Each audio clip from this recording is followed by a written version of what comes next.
Okay, shalom, shalom, kwam yasha'Allah, kohaloyim la Yahweh Bashim Yahushai, Bahashim Rachachadash. Double honors to our apostles and elders of Great Millstone who rule well, that by the Spirit taught us this beautiful truth. Just want to say the water to all the H.I.M and Akhwaf that's out here sincerely keeping the laws, the statutes, and commandments of Yahweh Bashim Yahushai to the best of their ability. Jachnan Nawaf. Just coming at you with another quick lesson. It's going to be a ride and drive, so I'll just be roughly paraphrasing scriptures. But let me get the title on this. This is dailymail.com. It says why producers of a black about women why producers of a play about black women and Kylie Jenner banned white critics from reviewing it, and newspapers scathing takedown of their offensive stance prompts an angry retort. Okay. It says, an ugly row has erupted in theater circles after producers of a woke new play tried to ban white critics from reviewing it. The Australian producers of the internationally acclaimed 7 Methods of Killing Kylie Jenner demanded that all reviewers be people of color, but the Age newspaper arts editor refused to comply before lashing out in a fiery column. Elizabeth Flux accused Amelia Harris. Okay, well, anyway. What's going on here is we just gonna touch on, Esau Edom losing his kingdom, man. Matter of fact, since I'm at a stop real quick, let me grab this real fast, this scripture. Because Esau Edom, they can't stand not being able to control the so-called blacks, man. Hispanics and Native Americans. They feel as if that this is how you know that they have this distinct way of showing, or whether they don't even know that they're showing it, but they have this distinct way of showing that they have ownership of you, so to speak, right? Well, this is Ecclesiasticus 25:7.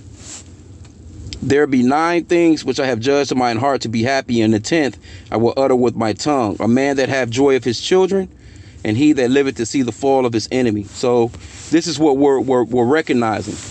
The Lord is starting to make them fall, and they're falling right before our very eyes, little by little. See, these are little things, but it's a large thing as well, when you really think of it. Because there was a time where, how dare a so-called black person say, nope, you're not invited here. Why? Because they run the earth. The earth is given into the hand of the wicked. They covered the faces of the judges thereof, if not where and who are they? That's what the scripture says. These people run the earth. These are the wicked of the planet. See? So the so-called blacks can't have a private moment without these people interfering. And if they can't interfere, how dare you? What do you mean we can't? How dare you say we can't? We can't be around. We can't come. We can't. We can't criticize your work. You see? But that lets you know, like I said, they're losing the narrative, man, out here. As a matter of fact, they got this new census thing that's going on too with Joe Biden. How prideful these people are. He's making predictions for 2030, talking about the new census, where they're basically going to be switching around the so-called races. Basically, and it don't make no sense because it's not going to benefit them, because what they actually admitted to is they have people of other races that they're claiming on their census forms to be white, and they're not actually white. They're actually people of color, not necessarily Negroes, but they're actually people of color. So, and matter of fact, they said Northern Africans, and I forgot what other, but anyway, you already know Northern Africans are people of color, but they've been all this time, they've been claiming that on the census forms that they're white, they're considered to be white. So that's been boosting their numbers.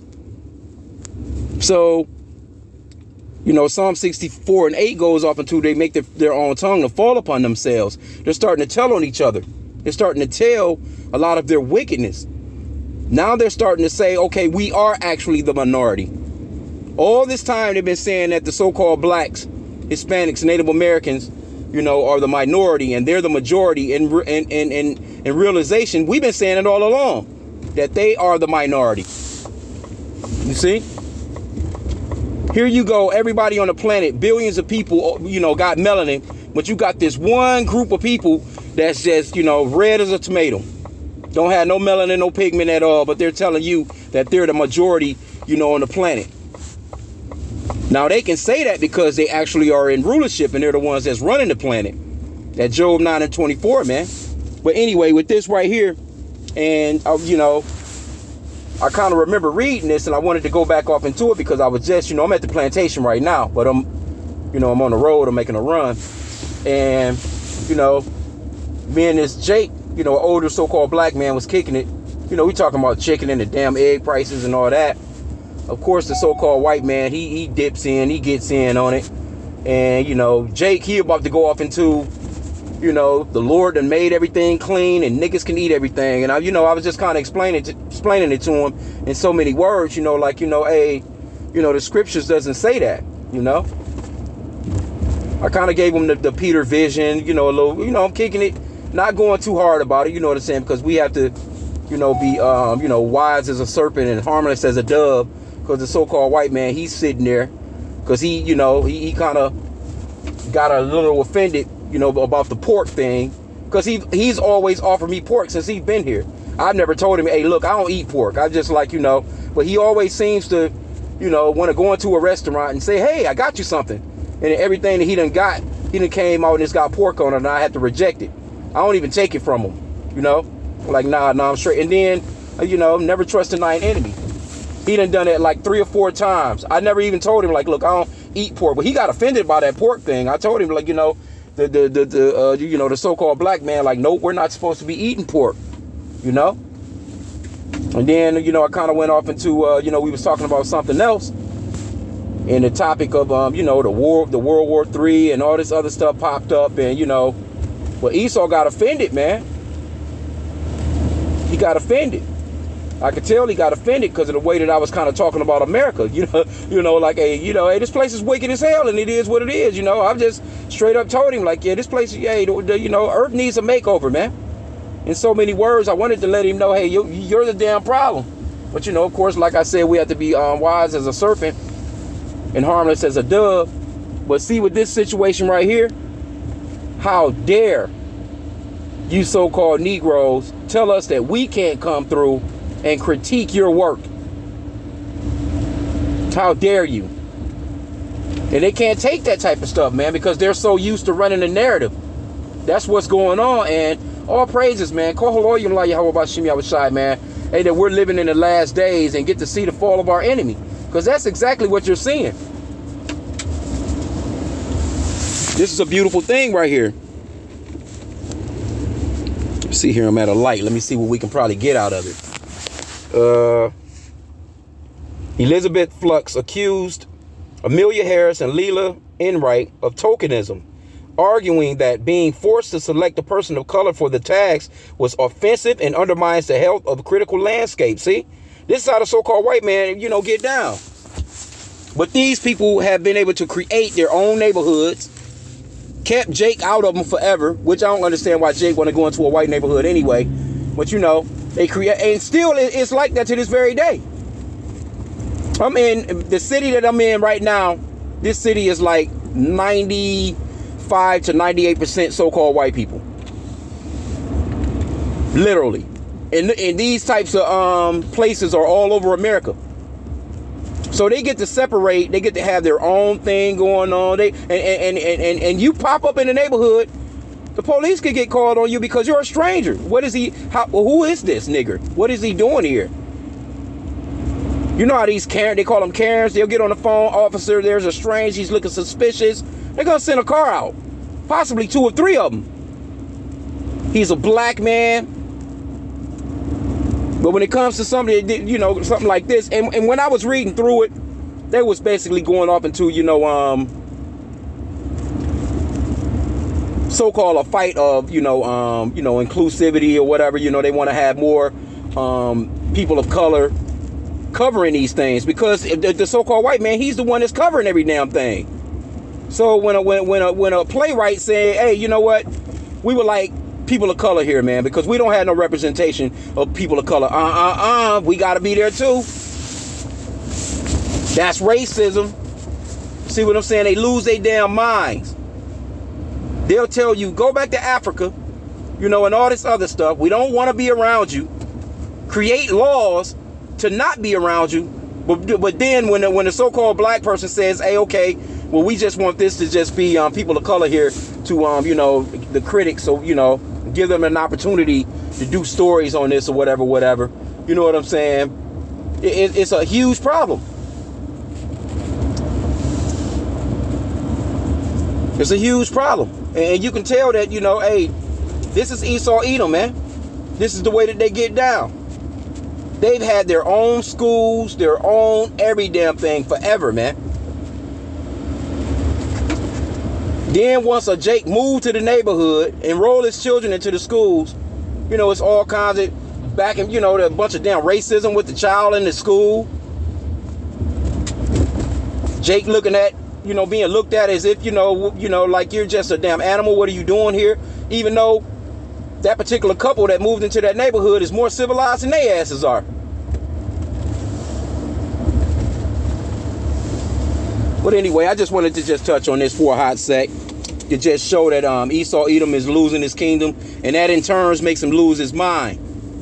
And it was another thing that, you know, I was by the spirit I was thinking of, because I noticed when I'm at work, because the city, like I said, the city I work in is basically 98% so-called white people. The job that I'm at, about 99% is so-called white people. It's only a splatter of so-called blacks in the entire place. And, you know, these so-called white people, they go out of their way to not speak to you. So I make it my business to not speak to them. And you know what happens? They can't believe that you won't acknowledge them. I don't even look at them. I just blow right past them like they're fucking invisible. And then that's when guess what they want to do then? Oh, hey, how you doing? Now they want to speak when they see that you don't want to speak to them. Because they're expecting you so-called blacks, Hispanics, and Native Americans to always be laughing and showing all your goddamn teeth, man. Stop laughing and showing all your teeth to these people, man. They don't deserve it. What you smiling about anyway? Other than you fucking simping, basically, or you basically being a sucker. Because that's what they expect from you. See, these so-called white people, when they don't see you smiling, they you know, you're not laughing and giggling and entertaining them with a joke. They look at you like something's wrong with you. They can't understand that you can be just as calm as they are. Or you can just be, you know, hey, I'm going about my day. What's so goddamn funny? But they expect you to have a damn smile on your face all the time. Like you can't be going through anything. And I noticed that. I'm telling you, I walked through the building and you know me just being cordial, you know, you in a, you know, because like I said again, we're supposed to be, the Lord gave us a commandment to be as wise as a serpent and harmless as a dove. So when I go to the job, I'm just going to say, you know, hey, hi. And keep it moving. It's not going to be nothing extra. Hey, how you doing? Morning, whatever. You know what I'm saying?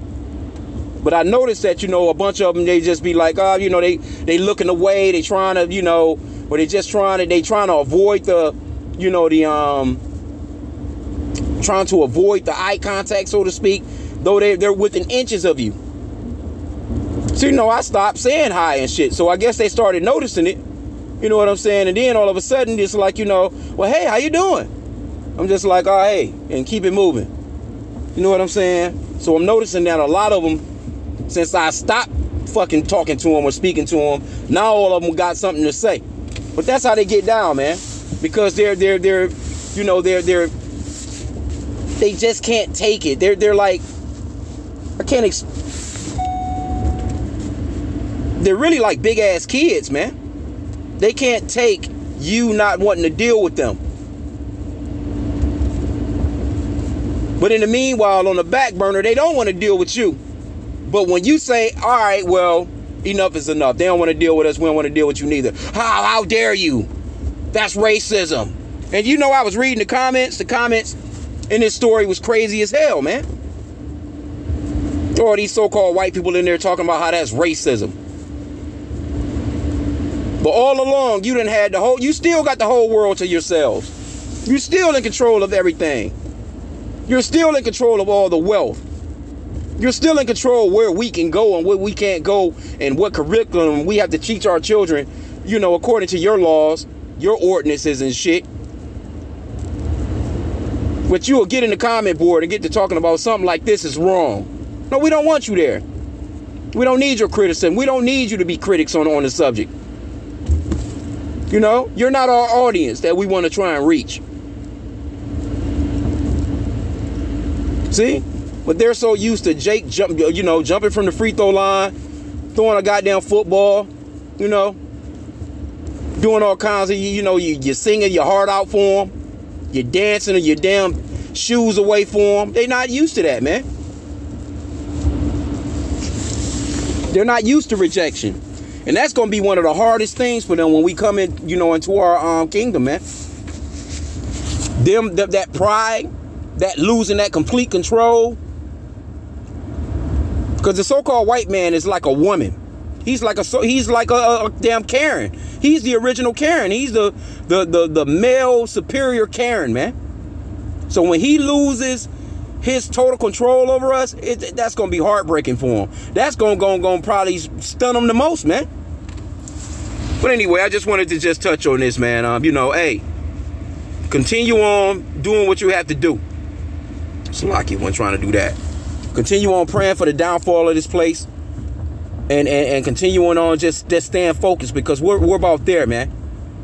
When you see the breakdown of this man's kingdom, you know that we're at the end, man. And it's breaking down suddenly.